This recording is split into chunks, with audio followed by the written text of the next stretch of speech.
നമസ്കാരം. Kochi metro rail limited managing ഡയറക്ടറായി ലോക്നാഥ് ബെഹ്റ തുടരുന്നതിനിടെ ആക്ഷേപം. പ്രായപരിധിയായ 65 പിന്നിട്ട ശേഷവും ബെഹ്റയെ MD സ്ഥാനത്ത് തുടരാൻ അനുവദിച്ചത് പിണറായി സർക്കാരാണ്. ഈ കീഴ്വഴക്കമാണ് നിലവിൽ ചോദ്യം ചെയ്യപ്പെടുന്നത്. സംസ്ഥാന പൊതുമേഖലാ സ്ഥാപനങ്ങളിലെയും ജോയിന്റ് വെഞ്ചർ കമ്പനികളിലെയും ബോർഡ് തല തസ്തികകളിലേക്കുള്ള സർക്കാർ ഉത്തരവുകളുടെയും മാർഗനിർദ്ദേശങ്ങളുടെയും ലംഘനമാണെന്നാണ് ആരോപണം. പബ്ലിക് എന്റർപ്രൈസസ് ഡിപ്പാർട്ട്മെന്റ് 2021 പുറപ്പെടുവിച്ച ഉത്തരവ് പ്രകാരം പൊതുമേഖലാ സ്ഥാപനങ്ങൾ, നിയമപരമായ കോർപ്പറേഷനുകൾ, സമാന സ്ഥാപനങ്ങൾ എന്നിവയിലെ മാനേജിംഗ് ഡയറക്ടർമാർ ഉൾപ്പെടെയുള്ള ഉയർന്ന ഉദ്യോഗസ്ഥരുടെ പ്രായപരിധി 65 വയസ്സായി നിജപ്പെടുത്തിയിരുന്നു. ചെയർമാൻമാർക്ക് 75 വയസ്സ് വരെ തുടരാമെന്ന മുൻ നിലപാട് തിരുത്തിയാണ് യോഗ്യതയുടെയും കൃത്യമായ മുൻഗണനാ ക്രമീകരണങ്ങളുടെയും അടിസ്ഥാനത്തിൽ MD തസ്തികയിലെ പ്രായപരിധി 65ആയി ഏകീകരിച്ചത്. പോലീസ് സേവനത്തിൽ നിന്ന് വിരമിച്ച ശേഷം 2021 ഓഗസ്റ്റിലാണ് ബെഹ്റ KMRL MD ആയി ചുമതലയേറ്റത്. 2026 ജൂൺ 17 അദ്ദേഹത്തിന് 65 വയസ്സ് പൂർത്തിയായി. പിണറായി സർക്കാർ ഓഗസ്റ്റ് വരെ കാലാവധി നീട്ടി നൽകി. എന്നാൽ ഈ കാലാവധി നീട്ടി നൽകൽ 2021 സർക്കാർ ഉത്തരവിനും കേന്ദ്ര സർക്കാർ മാനദണ്ഡങ്ങൾക്കും വിരുദ്ധമാണെന്ന് ചൂണ്ടിക്കാണിക്കപ്പെടുന്നു.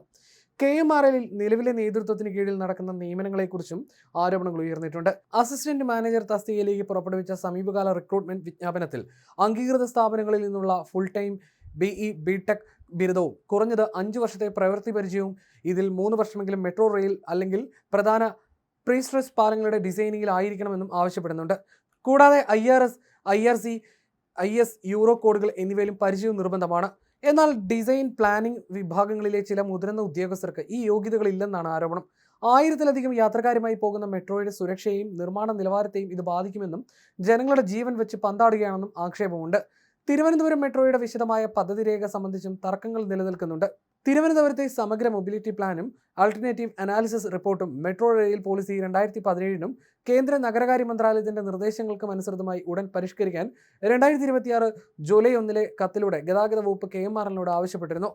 CMB രേഖയിലെ അധ്യായം 2 നിരവധി പോരായ്മകൾ കത്തിൽ ചൂണ്ടിക്കാണിച്ചിട്ടുണ്ട്. മെട്രോ റെയിൽ പോളിസി 2017 അനുസരിച്ച് CMBയും ARRും സർക്കാരിന്റെ അംഗീകാരം നേടിയ ശേഷമേ DPR തയ്യാറാക്കൂ. എന്നാൽ തിരുത്താൻ നിർദ്ദേശിച്ച പഴയ CMBയിലെ കാലഹരണപ്പെട്ട ജനസംഖ്യാ കണക്കുകൾ അടിസ്ഥാനമാക്കിയാണ് ഇപ്പോഴത്തെ DPR തയ്യാറാക്കിയിരിക്കുന്നത്. ഇത്തരം നിയമപരമായ വീഴ്ചകൾ കാരണമാണ് കോയമ്പത്തൂർ, മധുര മെട്രോകളുടെ DPR കേന്ദ്ര സർക്കാർ തള്ളിയത്. സംസ്ഥാന സർക്കാർ പലതവണ ഓർമ്മിപ്പിച്ചിട്ടും KMRL തിരുത്തലുകൾ വരുത്തിയിട്ടില്ല. സർക്കാർ അധികാരമേറ്റ് കാര്യങ്ങൾ വിലയിരുത്തുന്നതുവരെ വലിയ തുകയുടെ പുതിയ വർക്ക് ഓർഡറുകളോ നിയമനങ്ങളോ നടത്തരുതെന്ന് നിർദ്ദേശിച്ചിരുന്നു. എന്നാൽ ഇത് പാലിക്കപ്പെടുന്നില്ലെന്നാണ് ആരോപണം. റെയിൽവേ മെട്രോ പദ്ധതികളിൽ പരിചയമില്ലാത്ത GM വഴി MD സ്വന്തം താൽപര്യപ്രകാരം പുതിയ വർക്ക് ഓർഡറുകൾ നൽകുന്നതായി ആരോപണമുണ്ട്. ഗുരുതരമായ ആരോപണങ്ങളും ക്രമക്കേടുകളും നേരിടുന്ന KMRL ഡയറക്ടർ സഞ്ജയ് കുമാറിനെ തിരികെ റെയിൽവേയിലേക്ക് അയക്കാൻ ജൂൺ 9 സംസ്ഥാന സർക്കാർ ആവശ്യപ്പെട്ടിരുന്നു. റെയിൽവേ ബോർഡ് ഇത് അംഗീകരിക്കുകയും ബന്ധപ്പെട്ട രേഖകൾ ആവശ്യപ്പെടുകയും ചെയ്തു. എന്നാൽ വ്യക്തിപരമായ താൽപര്യങ്ങൾ മുൻനിർത്തി MD ഇദ്ദേഹത്തെ വിടുതൽ ചെയ്യാതെ KMRL നിലനിർത്തുകയാണെന്നാണ് ആരോപണം. പ്രായപരിധി പിന്നിട്ട ലോക്നാഥ് ബെഹ്റയെ MD സ്ഥാനത്ത് നിന്ന് മാറ്റണമെന്നും തിരുവനന്തപുരം മെട്രോയുടെ CMB ARR പരിഷ്കരണങ്ങൾ വേഗത്തിലാക്കാനും താൽപ്പര്യമുള്ള സംഘടനകളും പൊതുജനങ്ങളും സർക്കാരിനോട് ആവശ്യപ്പെട്ടിട്ടുണ്ട്. നിലവാരമില്ലാത്ത നിയമനങ്ങളും പദ്ധതികളും പുനഃപരിശോധിക്കണമെന്നും ആവശ്യമുയരുന്നുണ്ട്.